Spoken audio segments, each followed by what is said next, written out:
MarkRogersTV going to the Big 12 to talk up the conference with Joe Bettner. You can join him on Big 12 Diehards. Joe, how you doing today? I'm doing well. How are you, Mark? Doing just fine. So let's focus in on Oklahoma. Of course, they have ruled and reigned this conference for a number of years. Texas has been down over the past 5 or 6. Tom Herman may be on the upsurge with the Longhorns right now, but we'll focus on some OU football with spring practice about halfway through. Your thoughts about what's transpired thus far, if there's been any big news out of camp or any possible concerns in certain areas, positional units, and what you're looking for over the next few weeks.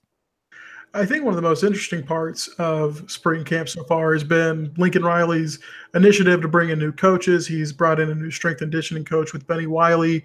He's brought in Shane Beamer as his associate head coach or his assistant head coach, and then recently brought in Bob Diaco, the former Connecticut head coach, as a defensive analyst.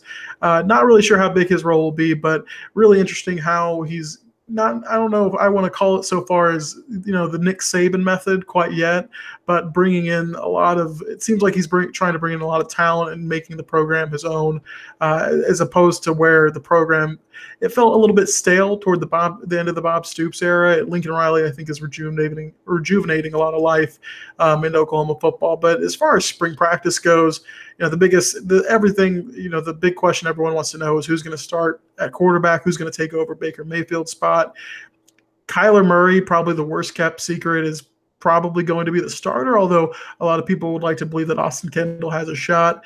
And I don't disagree with that. I think Austin Kendall's a really good quarterback. He's got a lot of experience, more experience than Kyler Murray in OU's system. But Kendall's going to benefit a lot from being, I think, fully focused on football. Kyler Murray is on the OU baseball team, doing pretty well for himself and showing off a lot of the speed I would expect that he can do on the football field next year if he does get the starting job. But just, as far as that goes, it's been a pretty normal spring camp, nothing crazy like last year where everything was kind of hanging over the whole Baker Mayfield arrest. And it was just a question mark and we didn't even know Lincoln Riley was going to be the head coach at that point.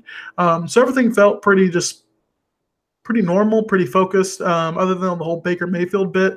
This year, there's a few question marks as far as the offense goes. They return a lot of skill guys, and defensively, they don't lose a whole lot. But seeing how those new coaches interact with these players and be able to develop them, as we all saw what happened in the Rose Bowl with Oklahoma, giving up 52 points to a Georgia team that wasn't a world beater on offense, is going to be really interesting to see over the course of the next few months.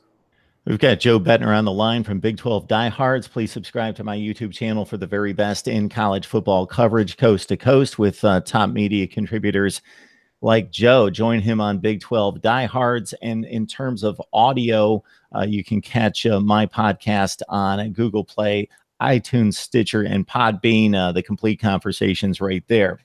So, Joe, you bring up an interesting comment in regards to the transition between Stoops and Riley. And, of course, Stoops set Riley up in terms of the personnel on the roster, but there just seemed to be a different feel or a different confidence about what Oklahoma could do this season against top-level competition versus what transpired against Ohio State and Houston the year before.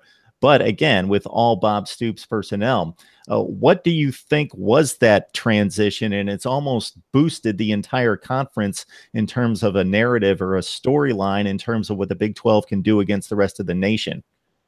I mean, I think it shows that the Big 12, or at least Oklahoma, is kind of ushering, and not to no disrespect to Bob Stoops, really good coach. He did a lot of good things.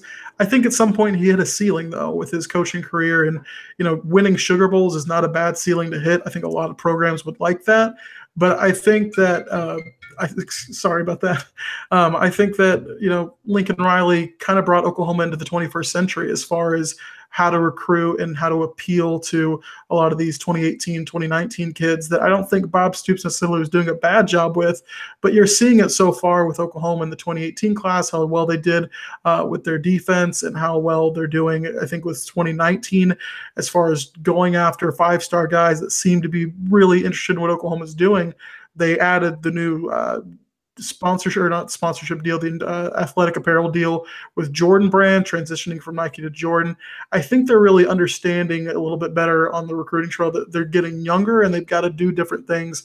That, the way that we're recruiting wasn't necessarily bad. Oklahoma was still winning Big 12 championships, but to be able to be on the level of Georgia and Alabama and schools like that, you really have to adjust with the game. You can't just sit idly by while everyone passes you. And I think that's what Lincoln Riley was kind of doing as far as just bringing this new perspective that I think the Oklahoma football program really needed.